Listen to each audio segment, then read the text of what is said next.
ADHD brain ရဲ့လူတွေကြားမှာရိုင်းပြတယ်လို့ထင်ခံရစေတဲ့အချက်တွေနံပါတ်1ကစကားဖြတ်ပြောတာတကယ်တော့ ADHD brain ရှိတဲ့လူတွေကသူတို့အုံနောက်ထဲမှာပေါ်လာတဲ့အကြောင်းအရာကိုချက်ချင်းထုတ်မပြောလိုက်လို့ရှိရင်ခဏနေမေ့သွားမှာဖြစ်တဲ့အတွက်သူ့ရဲ့အုံနောက်ကချက်ချင်းထုတ်ပြောမိလိုက်တာပေါ့စကားဖြတ်ပြောသလိုဖြစ်သွားတာပေါ့နောက်တစ်ခုကအာယုံစူးစိုက်လွန်းတာစိတ်ဝင်စားတဲ့တစ်ခုခုအလုပ်တစ်ခုခုမှာအာယုံစူးစိုက်နေပြီဆိုလို့ရှိရင်ခေါ်မကြားအော်မကြားဖြစ်နေပြီကိုပြောတဲ့စကားကို तू က reaction ပြန်မလုပ်တော့ဘူးဒါက तू စိတ်ဝင်စားတဲ့အလုပ်ပေါ်မှာ hyper focus ဖြစ်နေလို့ဖြစ်ပါတယ်နောက်တစ်ခုက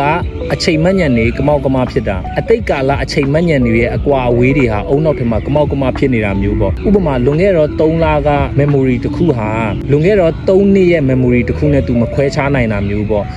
ပိုပြီးကြာခဲ့တဲ့ memory နဲ့လက်ရှိဖြစ်သွားတဲ့ memory နဲ့ခန်းစားချက်တွေကမကွဲပြားတာပေါ့ဘယ်တော့ကဘယ်ခန်းစားချက်ဆိုတာမျိုးမမှတ်မိတာမျိုးပေါ့နောက်တစ်ခုကစာပြန်မှုမေ့တာဖုံးခေါ်မှုမေ့တာသူတို့ရဲ့ working memory က reliable မဖြစ်တော့တာမတိကျတော့တာဖြစ်တဲ့အတွက်သူတို့ message ပို့စရာရှိတာဖုံးခေါ်စရာရှိတာချိန်ထားတဲ့အလုပ်တွေကိုမေ့တာမျိုးဖြစ်တတ်တာဖြစ်ပါနောက်တစ်ခုကခန်းစားချက်နည်းလွန်းတာခန်းစားချက်များလွန်းတာကိုယ့်ရဲ့ emotion တွေကိုမလိုတဲ့ချိန်မှာအများကြီးပြမိပြီးတော့လိုတဲ့ချိန်မှာကျတော့နည်းနည်းပဲပြမိတာမျိုးပေါ့ဒါ ADHD brain ရဲ့လူကြားထဲမှာရိုင်းပြတယ်လို့ထင်ခံရစေတဲ့အချက်တွေပေါ့